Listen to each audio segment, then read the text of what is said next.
Welcome, everyone, to the Overseas Famous podcast. I'm your host, Kevin Owens. Today, we are joined by Slade Bolden, a national champion out of Alabama, and we're going to talk to him. Today, the show is brought to you by Loop Mogul, athletes-led sports metaverse powered by virtual real estate, academies, games, meta shops for brands and fans with real in-life rewards. Get to play against your favorite athlete in online games at Loop Mogul. All right, so Slade, thanks for joining us. First off, this is super cool to have you. Well, I appreciate y'all having me. I'm thankful I was able to get on today. No, it's great. We'll start kind of into the beginning or in the present, because you, tremendous wide receiver out of Alabama, you get into the NFL with the Ravens, you end up injured, and now you're kind of coming back on your recovery tour, working out with the Kansas City Chiefs. What is next for Slade Bolden? Right. So I'll kind of start from the beginning. I mean, I felt like I was having a really good summer with the Ravens. I feel like I was having a really good camp. My mindset is, I'm gonna make the team. I'm gonna play. I'm gonna do whatever it takes to get to that. And unfortunately, things happen. It's football. People get hurt, and I was having to be one of them. And having sports hernia surgery, so I was on IR for 7 weeks or 7 or 8 weeks. Eventually got healthy, and that there was a long period, like a 10-week period, where I would get calls, and I would get, my agent would get calls from teams, and this guy's on our list. He's on, talking about me, Slade's on our list.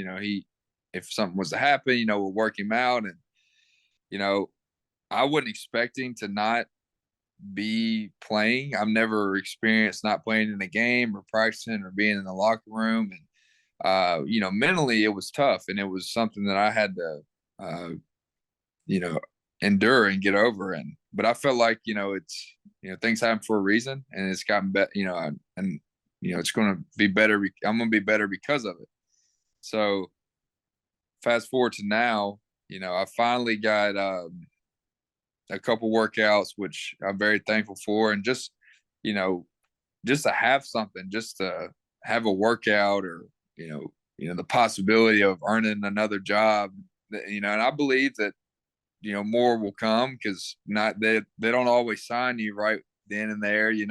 They want to get a look at you. They want to see how you're progressing, if you're in shape, if you're healthy. So I was just thankful, like, because at a point in time, the negative thoughts in your mind tell you, like, is it over? Like, is this it for me? And but I never let that get to me, and I continue to work, continue to grind, and thankfully I've gotten a couple workouts.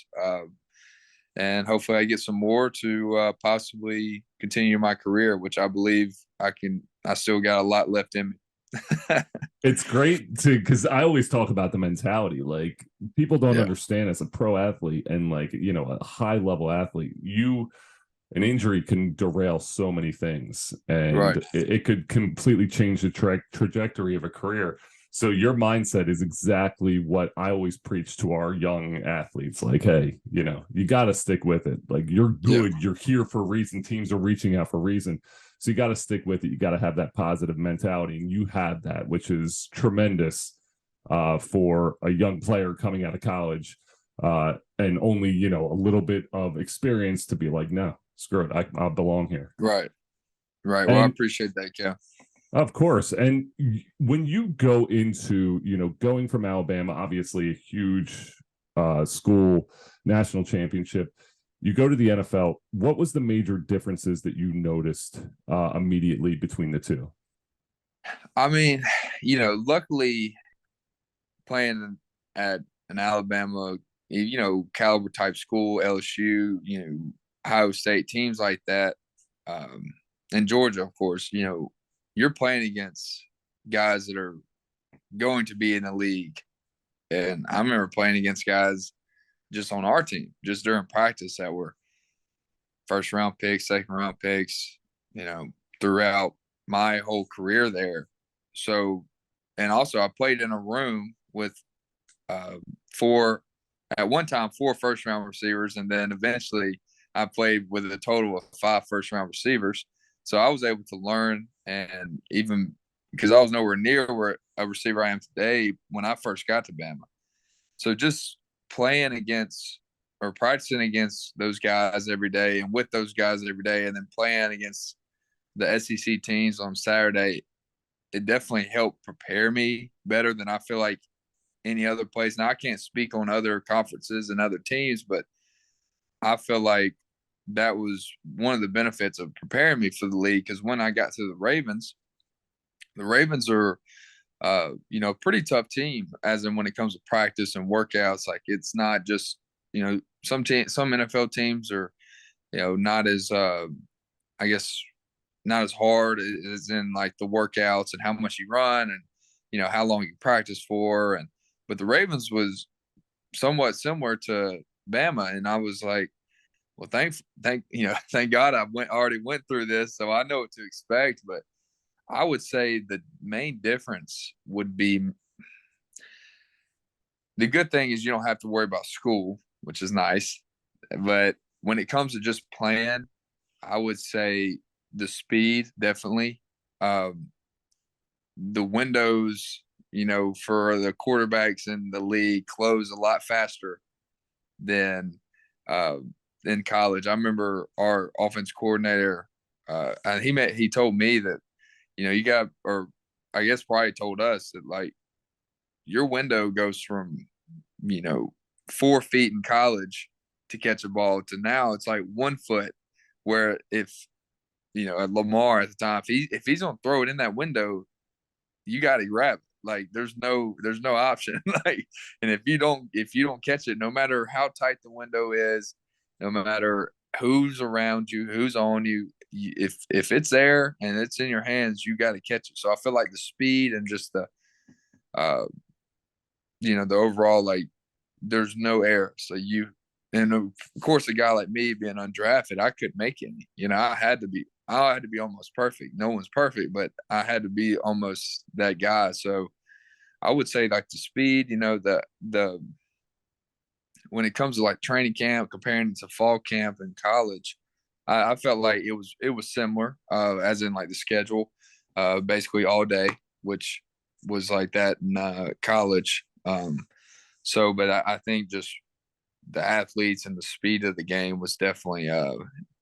different. And our playbook for the Ravens was a little bit more difficult. It was a little bit more difficult. I can definitely attest for that. So, but I was definitely more prepared. I felt like some guys, not take away the athleticism side of it, just based off scheduling and playbook and going against guys on the field. I felt like I was better prepared than some guys in my class before that. You talk about the margin for error, and especially for an undrafted player, Right. it becomes so narrow. Was that something that you kind of prepared yourself for, or did Alabama? We talked a little bit about your experience at Alabama and how that propelled you. Yeah. Did that help you with just those little? Okay, I have to catch that ball. Like having those high pressure situations where you're in camp and you're like, I can't make a mistake today every single day. Did Bama prepare you for something like that? Yes, it did. And I'll tell you why. Because really, my whole career at Bama, I would, if you would ask anyone who knew me in high school, they would have told you that I should have never went to Bama. Like that, when I was getting recruited or when I decided to commit to Bama, people wouldn't think I should go because they told me I would never play. So I obviously said, okay, watch this. And I went down and eventually I started playing. I started playing a little bit, more of special teams. And my junior year, I finally got to start. And really, it was even before I had to start, I had to do everything that I could to play. Like, I mean, being a special teams guy, even, getting the trust of your coaches, make sure like a guy like me, like I have to catch everything, run every route perfect, know every single play, know every position on the field, every receiver position.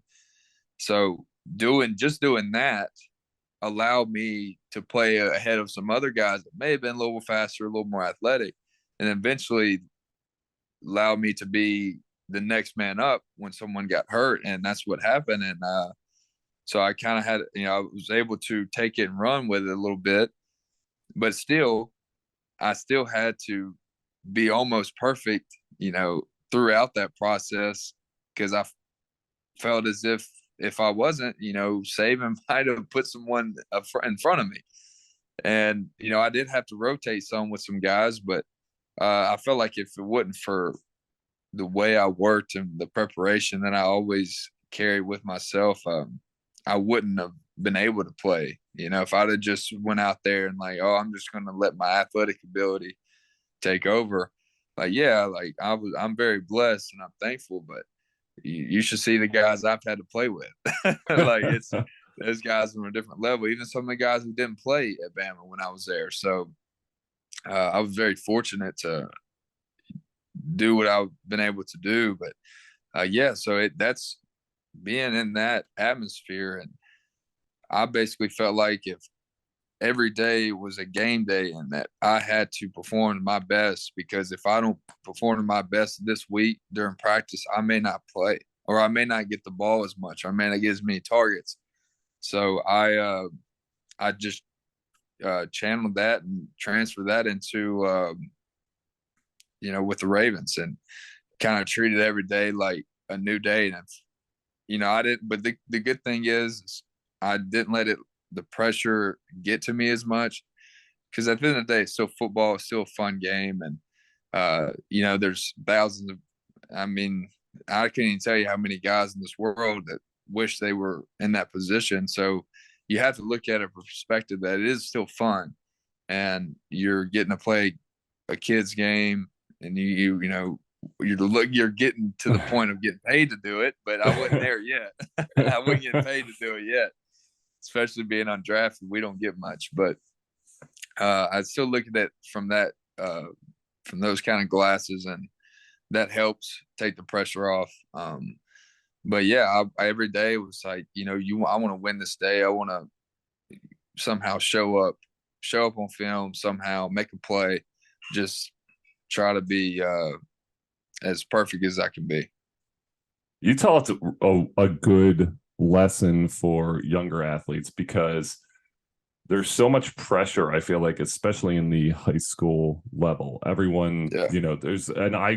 I've experienced with the basketball side with AAU and things like that, where like it's such, if you're not playing at this level, or you're not in this game, or you're not in this level, by the time you're in 8th grade, it's like you're forgotten. And you kind of go through, and a lot of people will look for a school that they're going to go there and be like, all right, I'm going to go here and I'm going to dominate. And having the mindset to be like, listen, I'm going here and I'm going to work myself onto the rotation. Yeah. I'm going to bust my ass to make sure that I'm there. Not many people have that mindset, because I think young athletes today, it's like they want things, they want to go and just, it's all a now culture. So having your story of going there and people saying, no, don't go to Alabama, and you're like, screw that. Like, I'm going and I'm going to make it there. And you did, is a tremendous success story for young athletes to hear, to say, you don't have to be, it doesn't have to be now. Like, you can work yourself on, and just having that patience and grind and grit to be like, yeah, I got that. That's a great thing to have.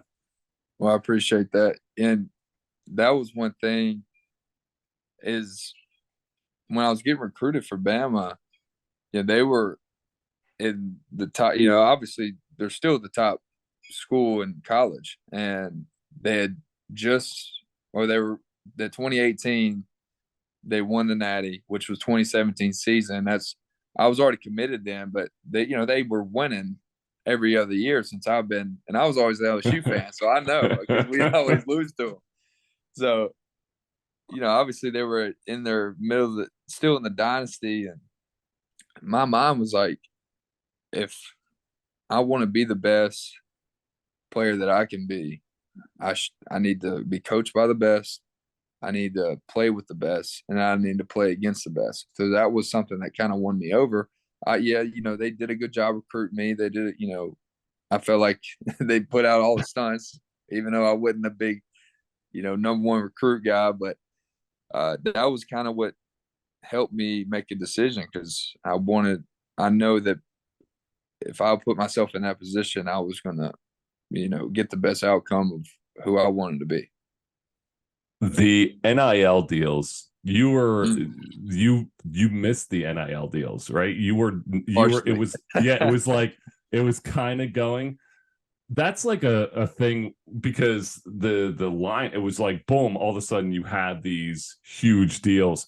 Is that something you think about? And like, I mean, I guys are making tons and tons of money just staying Yeah. in college. Is that something you were ever like, damn, like Right. so close to having that like huge NIL? And right. And I was able to have it for a year, Yeah. but it wasn't really like, it was all new. It was like some people weren't really wanting to do it. Some business probably that are doing it now probably weren't thinking about doing it then. And I took advantage of it. It was beneficial for that year. I had a few deals and I did some signings and stuff. But I was nowhere near what these guys are making now. Let me tell you, it's crazy. And I mean, I think I don't know. I don't know if it's going to last as long. The way it's going right now, I don't know. I don't see it lasting longer. But I wish I could have had it for 4 years. Because because I was, my junior year I started playing. I still had a little bit of clout, I guess you want to call it, some following before my last year. So I think I could have done okay, or Yeah. but I mean, this seeing how this goes, and that's another thing about what we were talking about earlier. Kids wanting something now, and that's the biggest thing is. And I get like I can't judge because I understand people who come from nothing and they want to. If you offer a kid $1 million and he needs to take care of his his mom and dad or mom or dad or whoever's in his household, like I don't blame a kid for taking that. Like a I can hundred go to a percent. smaller, maybe Alabama's recruit me, but Tennessee's giving me more money. I may not win a national championship. Well, they are doing well now, but when I was playing, it was more, Tennessee wasn't as good as they were. I'm just using an example, but Yeah. Tennessee's offering me more money. I don't blame the kid for going there, Yeah. and also the transfer portal and how that affects NIL. And I mean, it's crazy. I know. I don't think Saban's a big fan. I don't know. I'm sure some of these coaches aren't big fans of it. It may be an advantage to some coaches and disadvantage to some based off how they do things. But man, it's I definitely wouldn't have minded having it for more than 1 year. But maybe it's a good thing I didn't. We when you brought up Nick Saban, I I was playing pro at the time, and we had a guy who was working out with us, and he was 7 foot, was getting recruited. Stanford, a lot of he Yeah. was very smart, a lot of the Ivy League schools, and then Duke stepped in like fifth hour or 25th hour, like boom. Krzyzewski shows up to his game. He's like, "Fuck that! Like, I'm Yeah. going to Duke." Yeah. That has to be the kind of same thing with Saban, like that just Yeah. persona when you see him and all of a sudden you're like, holy shit, Alabama, holy shit, Saban. Like, does Right. that play into that when you kind of see him show up and you start meeting him and talking to him and be like, wow, this is incredible. Yeah. He definitely has that effect on people, especially like the first time you meet him, which is like with any, I guess, prestigious guy or person or woman, like you're going to be, wow, like in a, an all factor. And, my first probably unofficial visit in the summer, and I had already had the offer because when they offered me, they called me. I talked to the OC, the receiver coach, coordinator, whoever else, like probably recruiter or somebody. And then Saban got on the phone and called me, but it wasn't like the way he does it is not. It's you don't get like the official offer yet, or at least I didn't. Like he's like, hey, we're gonna offer you, and you got to come in. I had to do a summer workout, so I basically had to prove myself to earn the scholarship. So I did that. I actually had a great summer workout day, whatever it was, and I did a little tour of the campus, of facilities, and obviously at the end or right before the end, you meet with Saban. Your family, you meet with Saban. It was just like, we're sitting in the hotel, like, what just happened? Like, what is it? Is this? I mean, we're sitting there literally thinking. I was still considering TCU, LSU, and maybe some other schools. Like, I wasn't narrowing down my recruiting yet, and I was like, "Where's the papers at? Let's go." I'm ready to sign. Like, me and my family were both like, let's do it. And kind of jokingly, but probably really not. Like, we were Yeah, already sold right then, and I think meeting with Saban also had affected that. But yeah, it was that's it was a good experience, no doubt. that's an incredible story because it really does show just the prestige of Mm. these big time universities and these coaches who, on top of trying to become the best, there's a lot of stories out there where the coaches become an extension of kind of your parents, and you go away, there's a lot of trust in the parents that Yeah, they're going to make sure that you're taken care of. So a guy like Saban coming in, you're like, whoa. Especially when they know how to do this, they know how to set up that yeah, meeting, they know how to talk to your parents, and parents be like, sign up immediately, this right. is the guy. Oh no, they do a good job of that. Trust me. And that and he's built such a good team around him. When it comes to the other coaches and training staff, uh, the advisors in the Uh-huh. academic area, the nutritionists and weight room guys. Like, I feel like yeah, Coach Saban is a great coach, but I feel like the way now he being a great coach led him to be able to do this. He's able to create such a great team around him to help him get the players he needs and make sure they're doing well in school and they're getting fed right and all that stuff. And so he's that's that. I think that's one of the, and he'll probably tell you that, but that's what's helped him is having uh, just the team around him. Mhm. You talked a little bit about how you had to come in and perform at Alabama, and there's so much individualized workouts where coaches need to see you more. So you do it at Yeah, Bama, then there's the NFL draft combine, and you could be a phenomenal wide receiver in college, and all these stats and everything, and then it's like, okay, well, you mess up one thing at the draft combine, your draft stock slides. yeah, It's such a big deal. There's just so much that I guess they need to be perfect, that they need to see every single time. Was that something when you went into that draft combine, despite what you've done in your college career, was that something where you're just like, man, still have to keep right. proving myself? I mean that. Yes, I believe. And I'm not the only guy. I know there's plenty of guys that are underestimated and have that underdog mentality, and that's been my whole career. Yes, like I definitely still have more to prove. There's probably people thinking I'm done right now. And I know I'm not, but I feel like going through that draft process and the combine and pro day and all that stuff. I I didn't have the best stats in college compared to some other receivers. I think I did well with what I was, with receptions I had and the targets I had. I mean, I didn't have, I probably averaged 4 or 5 targets a game and probably had, I mean, maybe less than that because usually I caught every target. So I,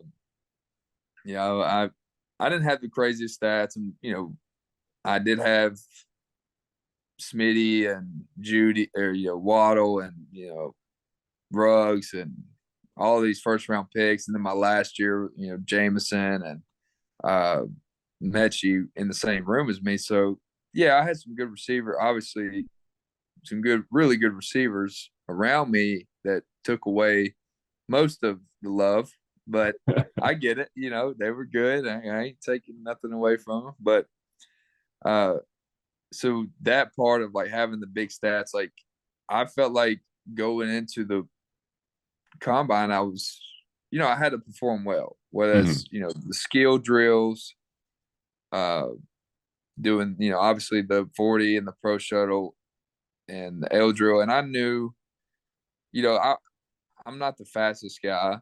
I mean, I'm sure some of the scouts knew that whatever I ran, because I ended up running like a, mid 4.6, which was not the fastest and would end up being the slowest time in the combine, which was, honestly I don't know, because I ran a 4.62, Mhm. and then it came back that I had like my official time was like a 4.65 or 6, but there was other guys that ran 4.65s unofficial, and then it stayed the same. I don't know. I mean, I would have loved to have been in the 4.5s, and I thought I was going to be. I thought, because I was during my training, I had ran 4.51, 4.53 laser times, and I was like, okay, I was thinking I might squeeze in a 4.4. Like I was feeling good. But the only issue about the combine is you literally walk all day for 3 days. You just walk around, you do all this press, this media stuff. You do these pictures, you have these different meetings with like the NFLPA and just different deals like that. And you're walking around this huge plaza hotel.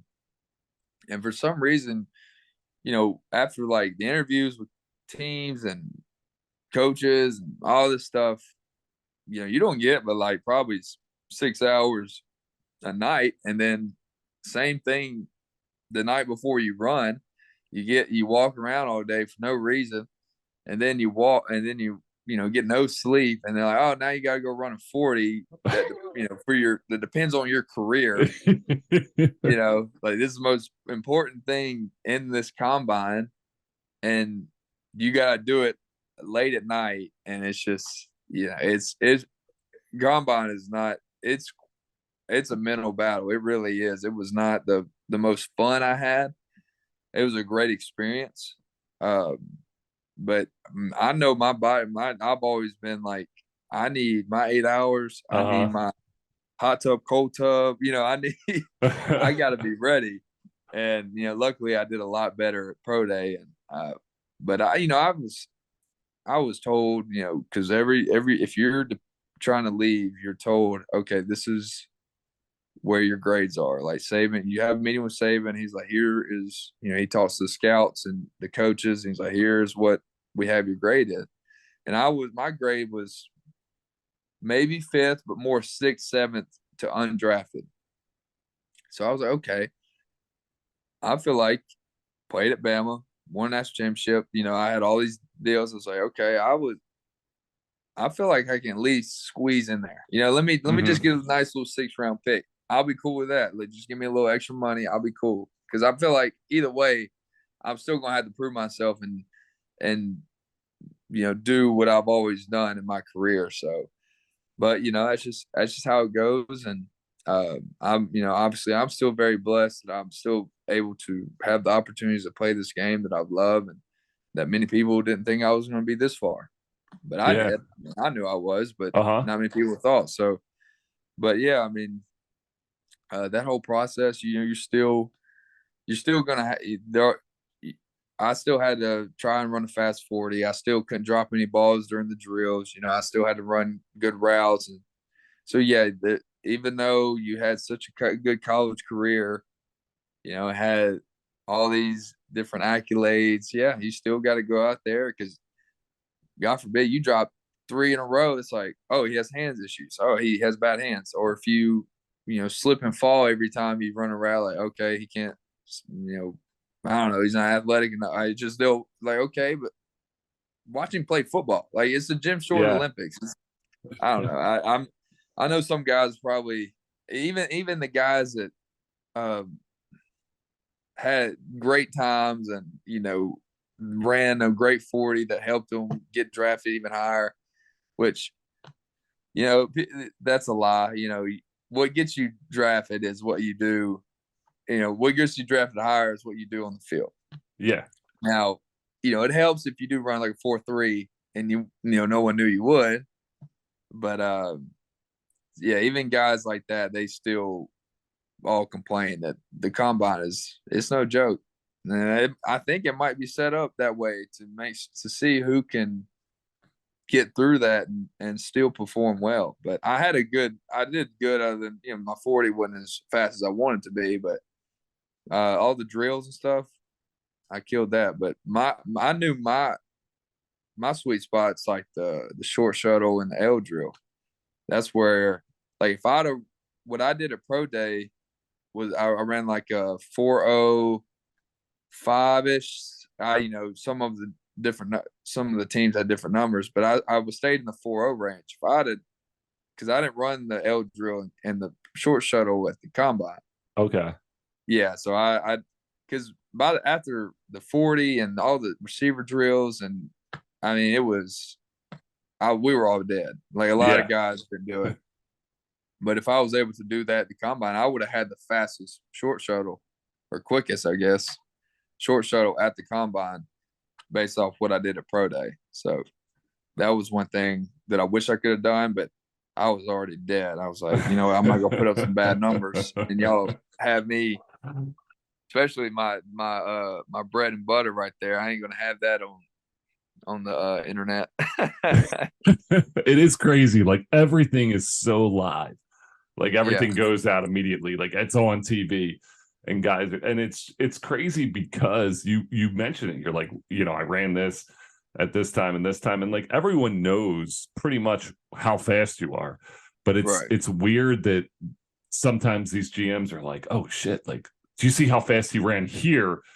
Like let's bump him up a few rounds because he's so Yeah, fast. And it's like these numbers, while you're explaining it, like there's so many other factors that go in. But when mm-hmm. you're kind of in that slot, that like slot receiver, and you talked about the shuttles and those short quick bursts and how much more important that is, because obviously you can take someone long, but having that ability, is that a different mindset when you kind of line up in the slot as compared to out when you're working more on those short slants and things just to get yourself opening possession? Right. I do believe it is a different mindset. Obviously you gotta be quick, run good routes. I feel like I always tell people, when I'm telling other receivers, younger receivers, like it's all about just deceiving the DB. It's all about deceiving him, just making him think you're going one way and you're going the other. Really. Now sometimes they don't fall for it and they get you, and it is what it is. But I feel like being a slot guy, you're gonna have to make the tougher, tighter window catches. You're gonna have to catch more balls over the middle and be able to tough it up when you get get hit. And sometimes you got to go in and hit a backer, go block a backer because you're tight. You're tighter than the outs. The outside receivers are never going to get in close to that, box that the Yeah. backers and the D line. I've figured out a couple times how real it gets in them trenches, and it's you gotta come in with a little, bring your ass with you. You know what I mean? You gotta come in there. That is one thing that is definitely different. You gotta have a different kind of mindset. It's tough. And I'm not saying my guys on the outside are not tough. They gotta do a lot of running and a lot. It is different. We obviously do the same stuff, but also do some different things. But that is a different mindset, and my mindset is like, I look at you. I don't care if you're a Pro Bowler. I don't care if you're 20-year-old vet. I don't care. You can't guard me. That's my mindset. Now, if you get me, you get me. It happens. You don't win them all, but when I line up, I'm like, you can't guard me, and try and figure it out. You know, and I feel like that's the mindset you got to have. Because if not, then if you're going out there and just thinking, oh, I'm gonna hope, I'm gonna try to get open, you're already done. You're Uh, already covered. So there's a different mindset. I feel like not only just as a slot guy, but just how I attack playing in that position. you talk. I'm a full disclosure. I'm outside of the Philadelphia area, so I'm an Eagles fan. Okay, I'm we good got for y'all got a bunch of us, yeah. or or a couple of or three, I Yeah. think. I can't remember how many. Well, the big when we talk, like I'm good friends with Aaron Moorhead, who's the wide receiver coach, and when you talk to him about like Devontae and like Mm-hmm. you talked about the route running and like how it's got to be so precise, and that was his big claim when he was coming in, like route running, like how he Yeah, boom, how he moves, and is that something that you experience kind of up close?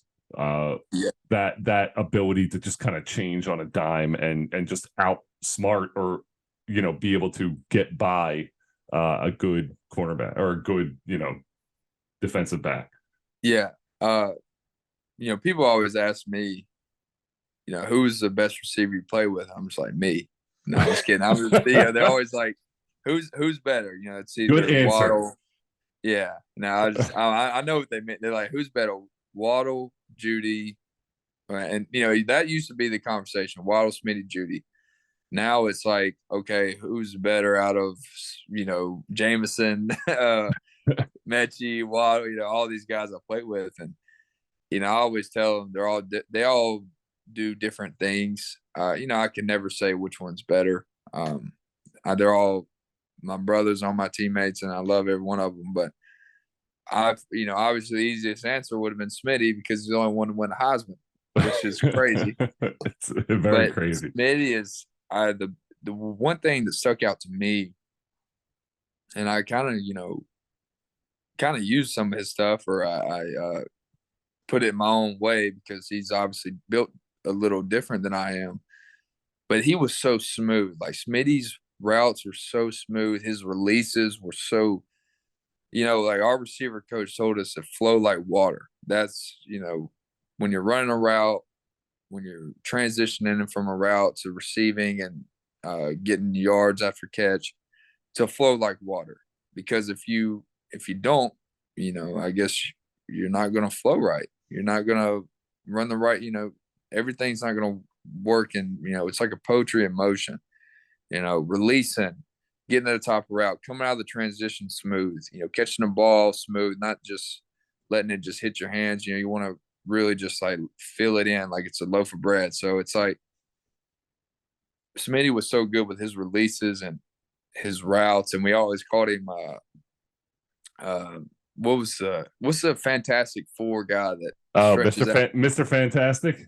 Yeah. Well, or I think our receiver coach called him like elastic arms or something like, but referring to that guy because Smitty would always be able to plug everything. Just like if it was out of his body or, he was covered, someone on his back, he was always able to get that, be able to plug that ball and bring it in. So, he was just so smooth with his releases, and his route running was, obviously really good. And, because he's not, I mean, I don't even know what Smitty would run in 40, not that it matters, but Mhm. yeah, I maybe 4.4. I mean, he's fast. Don't get me wrong, but he's not blowing you out of the water. He's not. I don't know if he's a 4.3 or high 4.2, but it don't matter when you can run routes like he did and run, have hands like he did and have the releases that he has. So that was the three things that I saw from Well, Smitty. well, Slade, this has been tremendous talking to you and catching up on your career. We are very excited. You have the right mindset. We're very excited for this upcoming year for you, and we'll be following closely. And we really appreciate your time today. Well, I appreciate y'all. Thank you, Kevin. Thanks for having me on, and I'd love to come on again. It was fun. It's fun talking ball. Absolutely, sounds good. Thanks everyone for listening. We'll see you next week.